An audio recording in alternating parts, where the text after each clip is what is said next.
In light of reports from the United States regarding a newly passed abortion law in Texas and the recent California gubernatorial recall election results, our most beloved Supreme Master Qinghai addressed related questions during a work phone call with a Supreme Master television team member on September 16. Breaking news as we come on the air this hour. Democratic Governor Gavin Newsom will keep his job. 67.332. That means that Gavin Newsom will not be recalled. Coming out of this recall, I want to turn the page and express respect and a deep sense of responsibility, not just to those that voted no on this recall, but those that voted yes.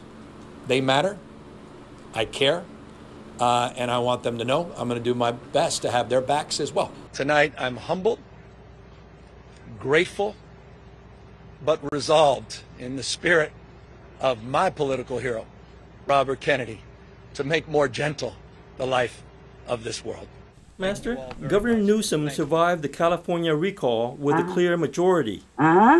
If Master is pro-Trump, why does Master support Governor Newsom, who is a Democrat?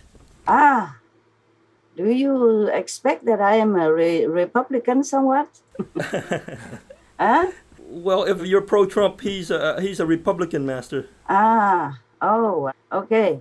Well, that's not my fault that America has two parties, okay? Yes. Anyway, I am not pro-Trump, and I'm not pro-Newsom.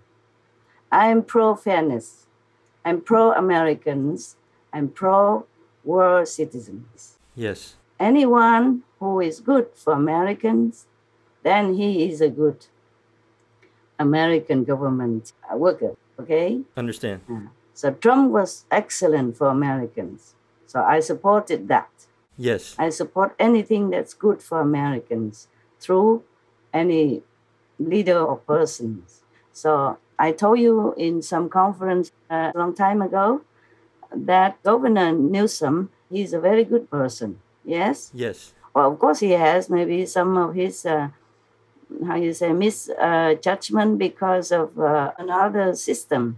Like the church decided for something and he goes with it, that's all, okay? Yes. Maybe without much thinking.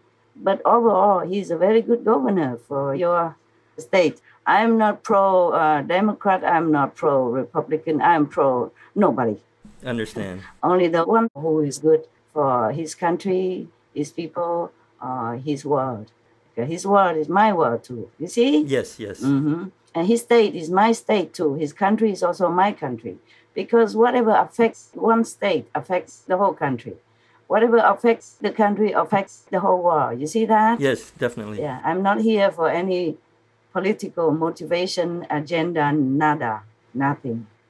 He's good. You can see that, right? Yes, yes, you know, he's definitely Newsom good. is good.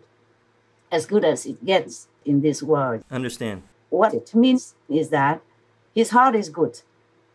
His intention is good. Yes. Yes.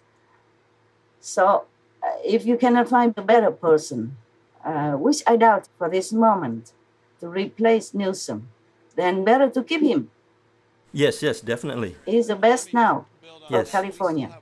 I'm here to help and not to go for any of my profit. People support one party and not support the other because that party appeals to them for some reason. But I'm not in any party, and I'm glad I'm not. Yes, understand. I don't know if I can deal with any politics. To be a master like this is already a lot of work. Yes, understand. In a way, it's similar to some leaders of the countries, and even worse than that. Today I was thinking to myself, how have I survived all these years, all these decades, you know? Yes, we wonder.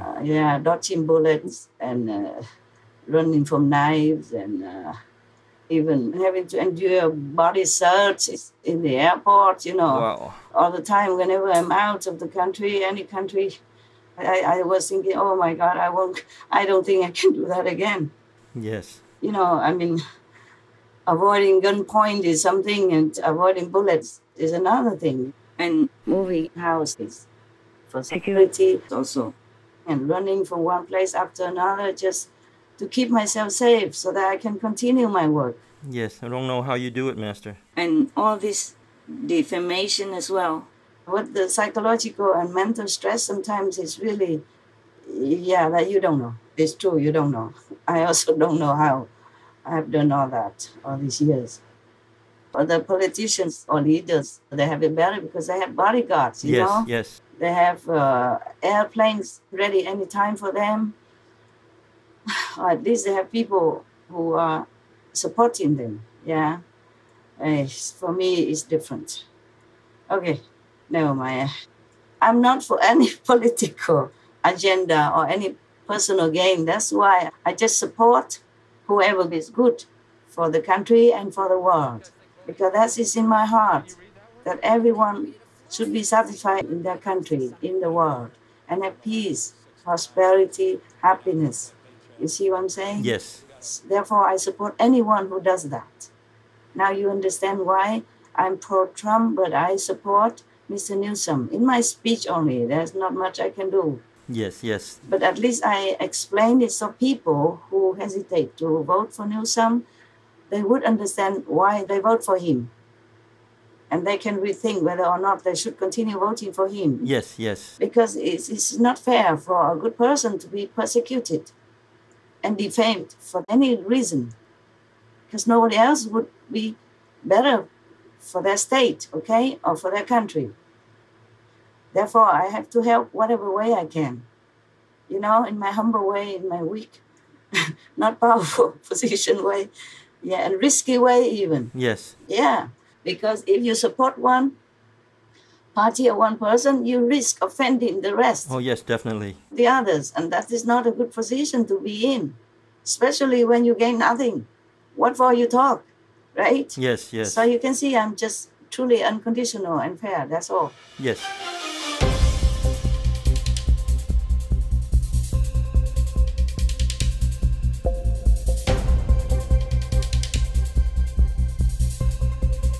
Every day in New York State, about 289 unborn children are killed through abortion. Regardless of anything else, I thought of the babies that are being killed every day. It's very sad. When I hear a person's beating hard, I don't just hear their heart. I hear their soul speaking, and I listen carefully.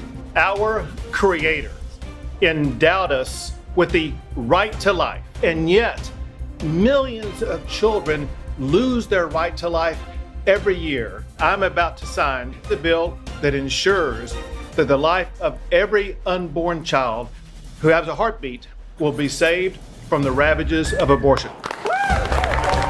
The heartbeat bill is to protect the unborn child when a heartbeat is detected as early as 6 weeks. Republican State Senator Shelby Slawson is the lead sponsor of the bill, who shared her personal story, saying that her mother was given a, quote, dim prognosis of an abnormally developing baby. And that baby, Slawson says, is her. I was a victim of sexual assault. At one point, I was contemplating abortion. And is this the baby? This is the miracle baby, yes. Texas has recently passed a law banning abortion. What does Master think about this law? Oh, any killing harms our planet, harms the safety of the world. Any killing of innocents, especially babies in the womb, even is yours, but it's God-given. So any killing like that would bring disaster to our world, to everybody. So it is good that to remind people not to do any killing of the innocents. You got that? Yes. Yes. Of course, people won't like it, huh? Many women, I think, went on demonstration, right? Yes, they did. Very strongly. But I think it's better not to abort any fetus. Okay, they're innocent. Yes. They are new citizens. We should welcome them with warmth and love and take care. And if you could not take care and you, by the way, happen to be pregnant, you can give birth and give it to someone else who loves to have a child and cannot have. Yes. Yeah, then that makes two people happy, the baby and the new family. Yes? Definitely. And makes yourself also happy because your conscience agrees with that and blesses you. Yes.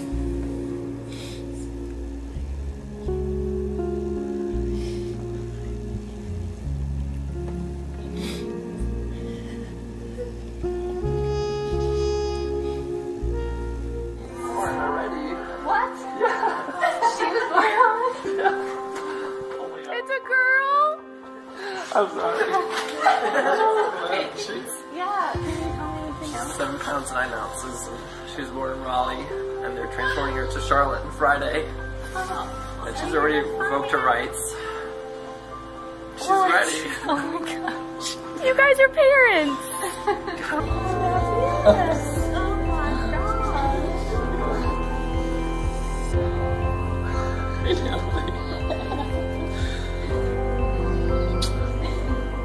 Hey.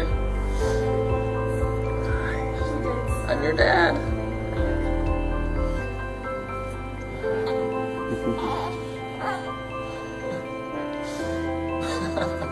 I'm one of 10 kids. There were actually 9 of us, and my mother and father had such a compassionate heart.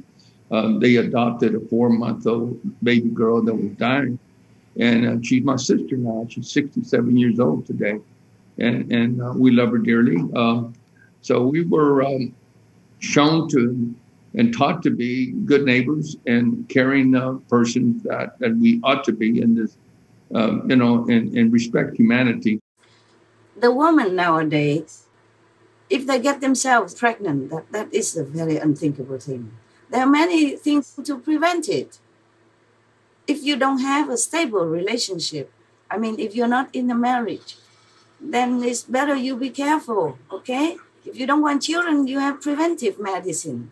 You have preventive means to stop that, right? Yes. So if you make a mistake and you get yourself pregnant, then you cannot blame the little baby inside. You cannot kill for your mistake. That's what I think. Yes. You cannot kill because that will have a bad consequence on you, on your body, on your psyche, on your mental, on your conscience, okay? You might try to ignore it, but it will gnaw at you all your life and afterlife, because a life killed is a life that has to be repaid, okay? Yes. Statistics show that 1 in 6 of all North American women have experienced abortion at least once. All I could think about was, how do I get myself out of this terrible mess as quickly as possible? And I had an abortion within the hour. That I didn't take time to think about it. I made the decision out of fear. Fear of embarrassment, fear of the neighbors finding out, fear of the people that I went to school find out about, my friends find out. It was all about, the decision was made out of fear. I chose it. I chose to have an abortion. We've brought it on ourselves, and it is our own child that is lost at our own hand. We hate what we have done, and we have to live with that, the reality of that. Some women go into meltdown immediately after an abortion procedure, and others can keep things buttoned down for a long time, and I was one of those. But there was a deadness and a flatness and a grayness to my life that I just could no longer deny. And wonderful things were happening around me, but I just didn't feel as if I could engage with joy. I just had refused to go to that place where I could resolve that loss. I just pushed it down, pretended it didn't happen, but I found that something had really changed within me. I didn't trust myself anymore. I didn't trust other people anymore. I built a wall around myself. I didn't let anybody in. I turned to sort of cliches like drinking and drugs and food. Susan, not her real name, says she woke up suddenly in the middle of the night on the 30th anniversary of her abortion. The light bulb went on and I finally realized that I'd spent the last 30 years sort of hating my mom, hating myself, not being able to come to terms with what I had done. Susan's mother encouraged her to have the abortion, saying it would release her from the trap of early motherhood or a marriage of convenience. But in fact, she says, it did the opposite. When you have a secret inside that's so shameful and painful, you just start to shut off everything in your life. You shut down in your relationships, you shut down in any dreams. The biggest regret of my life is having had my abortion. Initially there's relief because your problem is gone and you feel like everything is going to be fine, your life will get back to normal. But very soon afterwards I began to realize that was not the case for me. I had an emptiness inside, like there was something missing.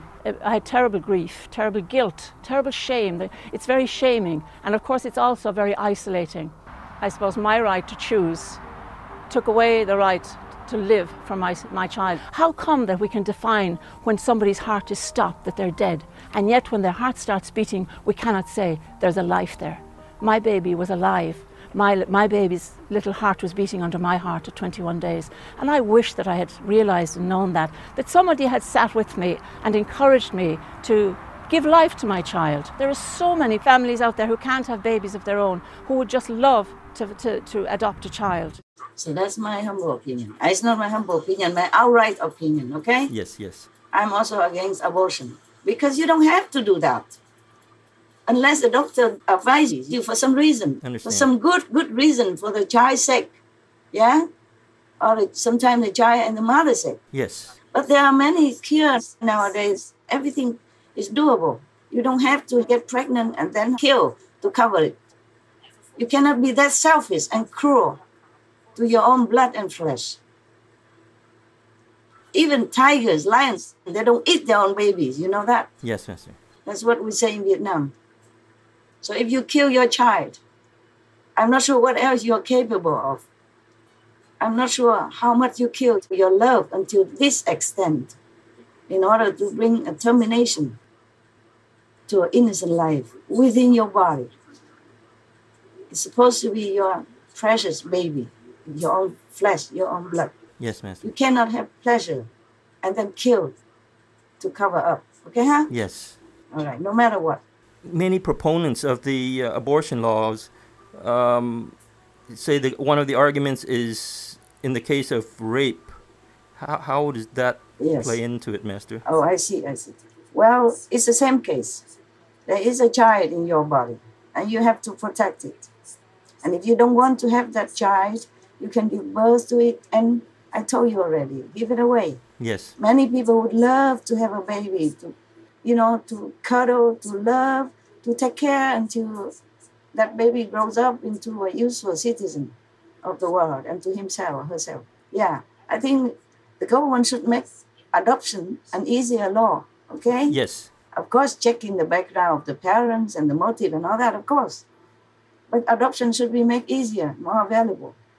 And anyone who accidentally gets into pregnancy can count on that law, on that rock, you see? Yes. To sustain themselves until the delivery day. And they can always give it away, if they still want to give away. You see what I'm saying? Yes, I understand.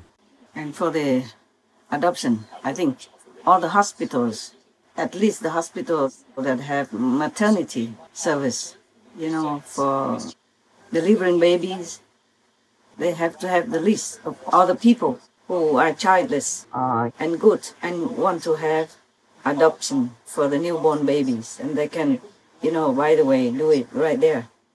Make it convenient for everyone. In the case of rape, many people would feel sorry for that woman and would support her, even parents or anybody. Yes. And they would give them comfort and sustenance until the baby is born. And then they can decide, give it or not. Yes, I understand. The baby is not at fault for the rape. You see what I'm saying? Yes. So why kill the baby for the misdeeds of adults? Yes, that makes sense. Right. But this is not like blaming the woman. Most people have abortions because they don't have other people to give them wise counsel, to support them. They were lonely and vulnerable. So in this society, in any country, we should make like a volunteer group or something for this case, so that people who get unwanted pregnancies can come to them or talk to them, even over the phone, about their problem and get a right wise counsel. In this case, many lives will be saved, and also many guilt and conscience will be at peace. Any more arguments? No, Master. Good. Thank you very much. And I take the opportunity again to thank all of you for all your hard work and your dedication, because truly I know, because I'm working with you, so I know what it is like. I know that sometimes you forget your sleep and you forsake your meal just to finish the work on time. And same, I do the same. And sometimes the stress and, the time pressure and all that, I know all that. And I really, really, really, really am grateful to all of you, okay? Also the brothers and sisters outside, not just the in-house team. Yes, Master. We're grateful that we have the chance to be able to help affect the world peace and saving the animals and such through your powers. That's very noble of you, all of you. I like that very much. That's truly noble, truly unconditional. We're looking in the same direction, and I'm very proud to have co-workers like you, like all of you, in-house and outside. We thank you, Master, for giving us the opportunity. It's so good, it's so good. We thank God for that grace, for the grace that we can do something. At least we can do something, right? Yes. Okay. My God bless all of you abundantly. Keep you healthy, keep you happy, keep you strong, so that we can continue our job. Thank you, God. Thank you, God. As we see more wise choices being made in the world, where good people are recognized and trusted as leaders, and where new God-given lives are being shielded by the law, we are optimistic that such examples will be followed for a better society and planetary future. We humbly thank Compassionate Master for her unconditional support through the years for those with kind and deserving hearts, despite the challenges involved for her. May Precious Master be always protected and well in all majestic heaven's love. Please tune in to Between Master and Disciples on Monday, September 26, to hear how Supreme Master Ching Hai sees the use of military action for optics and what inspired her to honor the sun during this month.